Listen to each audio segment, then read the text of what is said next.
How you doing? How you doing tonight? I love that in a group setting, woo is a totally acceptable answer to that question. But only here, not one-on-one, like don't go to work on Monday, like, hey Frank, how you doing? Woo! You just earned yourself a mandatory drug test. That's the only way that is. Traveling around performing is really cool. One of my favorite things about it is that when you different places you perform, you get to make demands.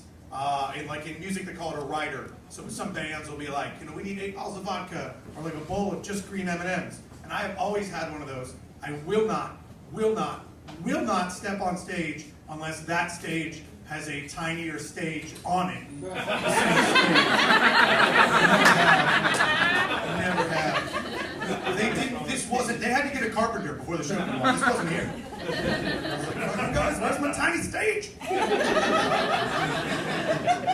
happy to be here. I'm mostly in town for the Comic-Con that's going on right now. Nice. Yeah. Nice. And but it's Comic-Con and drinking, so it's like those two nerd things combined, kind of.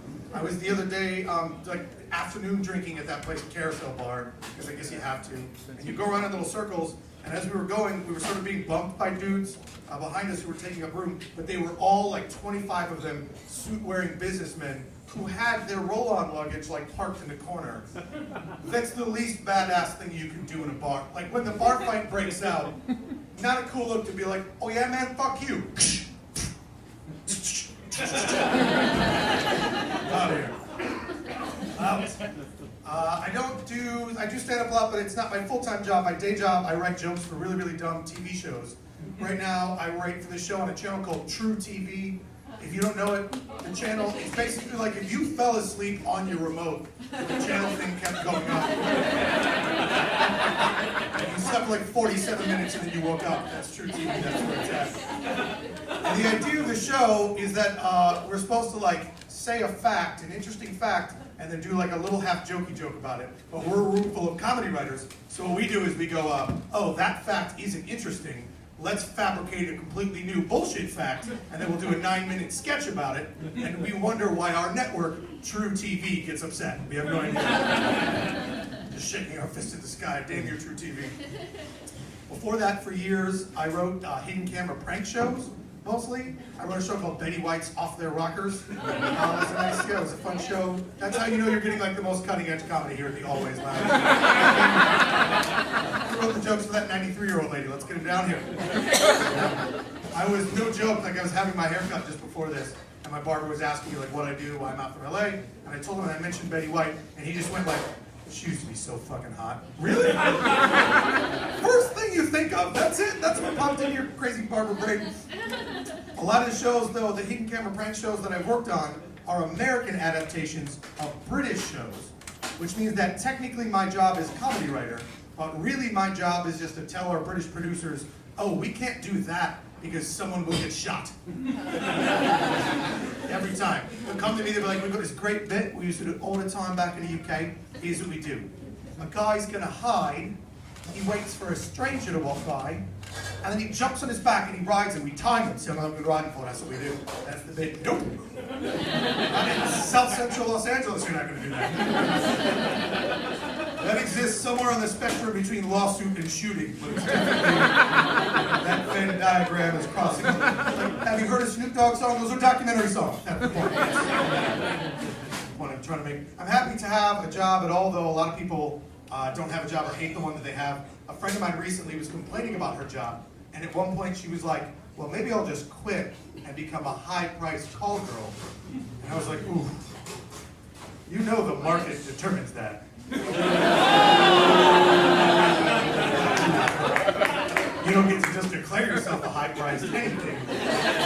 I've listened to a marketplace on NPR to know there's an element of supply and demand involved. It's the NPR tag that makes that joke okay, I think. We all listen. We all listen. Another friend of mine, a buddy, got fired from his job. True story, he got fired from his job, and he worked at the unemployment office. Oh. How fucking bad do they want you gone? They're like, we will send you a check anyway.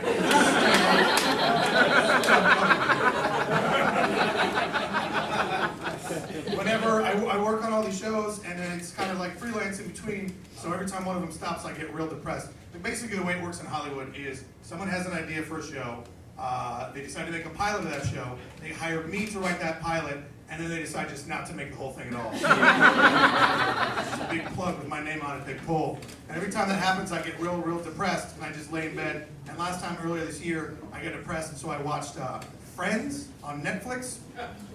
But like all of it.